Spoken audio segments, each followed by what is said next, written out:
Olá, semioticistas. Nós ainda dando continuidade à análise dos observadores da percepção nos dois fragmentos lido há 3 vídeos anteriormente.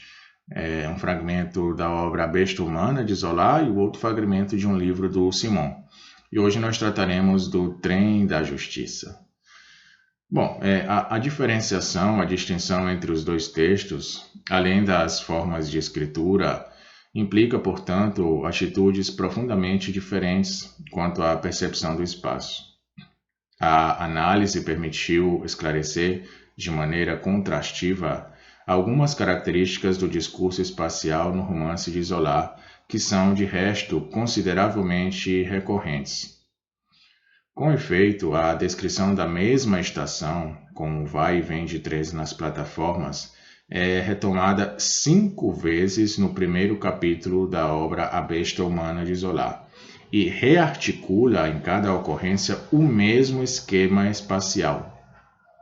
E este esquema, que organiza em superfície as representações concretas, pode ser formulado nos termos mais abstratos de uma espacialidade profunda e suscita a hipótese segundo a qual o espaço desvinculado da ordem sensorial regeria como significante a dimensão cognitiva do discurso, exatamente do discurso no romance.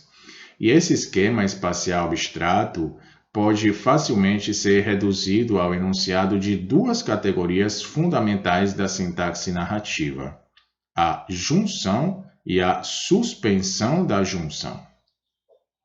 A primeira categoria, a junção, se subdivide em relações de conjunção e de junção. Correspondem às figuras do engate, da ligação, do entroncamento e do desentroncamento, das conexões, das desconexões, do atrelar e do desatrelar das máquinas.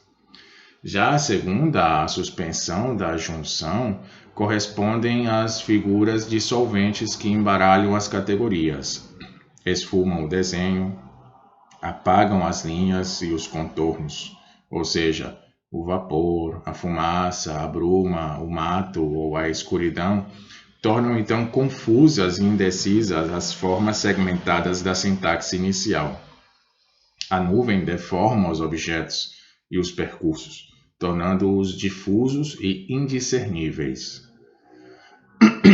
Ora, essa transformação, cujo núcleo sintático se percebe claramente, estado juntivo seguido de negação ou suspensão desse estado, se reconhece em outros lugares no romance, em que ele organiza, enquanto significante, outros conteúdos além do espaço visual disposto nas sequências descritivas.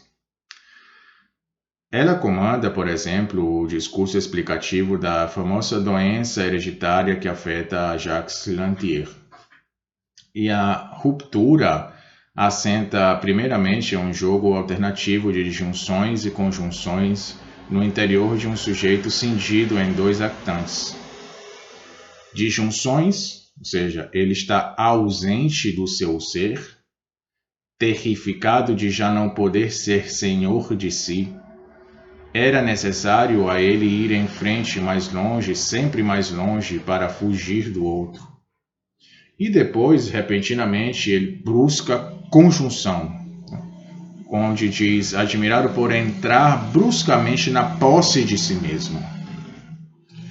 E essas transferências acabam por misturar-se em uma fumaça dissipadora das próprias categorias actanciais, por meio de figuras espaciais, como podemos notar no fragmento que diz o seguinte: havia em seu ser súbitas perdas de equilíbrio como rupturas, buracos pelos quais o seu eu lhe escapava, no meio de uma espécie de fumaceira que deformava tudo.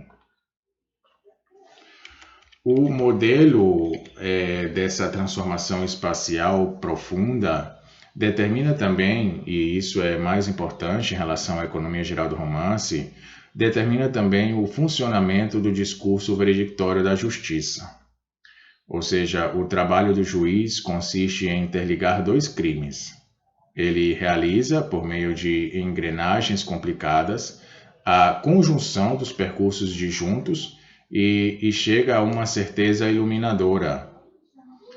Mas a bela conjunção é, na verdade, uma ilusão. A dissolução final dessa certeza categórica se manifesta no momento do processo, quando o voo silencioso da melancólica verdade atravessa por um instante a sala. O percurso cognitivo do juiz Denisette, simétrico em sua disposição romanesca do percurso figurativo dos trens, um no início, outro ao final, é reconstruído como uma série de junções, de entrelaçamentos, de entrocamentos, de conjunções aparentemente indestrutíveis, ou seja, incontestáveis. Seu triunfo é ter sabido exumar o velho caso e relacioná-lo ao novo crime. Ter anunciado, abre aspas, o duplo processo de uma só vez, fecha aspas. Ter dado à acusação uma solidez indestrutível, uma força de evidência. E seu edifício de lógica era tão bem construído que, se lhe deslocassem uma peça, tudo se desmoronaria. Mas, conforme o esquema espacial, o sistema categorial da construção judiciária se funde no indiscernível, aí representado pelo mato. A justiça que derradeira ilusão. Querer ser justo não era um logro quando a verdade anda tão obstruída pelo mato? Isso é o fragmento que aparece na página 229. A bela junção veredictória se dissipa igualmente no espaço furtivo e movente da emoção que difunde um instante de verdade contra a mentira lógica, uma emoção vinda da garganta dos jurados. Era a verdade que passava muda. Bom, a espacialidade profunda rege do mesmo modo, por meio da mesma estruturação, o discurso figurativo do trânsito ferroviário e o discurso interpretativo da elaboração do saber verdadeiro. Essa correlação estrutural faz justiça, parece-nos, à intenção de isolar quando, procurando justificar a unidade de duas narrativas, ferroviária e judiciária, observava em uma carta que lhe era necessário conservar o grande trânsito de uma linha como acompanhamento contínuo. Essa correlação, na verdade, apenas explicitava suas razões internas, porque esse acompanhamento é o de um mesmo regime de espacialização, que pauta o desenvolvimento de dois discursos e os torna homogêneos em uma mesma escritura. A rede de metáforas espaciais manifesta em superfície os princípios dessa organização e reduz sua eficácia simbólica. A espacialidade profunda assegura a junção entre o desenvolvimento do conhecimento sensível e do conhecimento inteligível. Cada um deles se encontra no outro em virtude dessa estrutura espacial. A sua motivação, ou seja, a ilusão referencial e a ilusão interpretativa se reúnem por meio dela.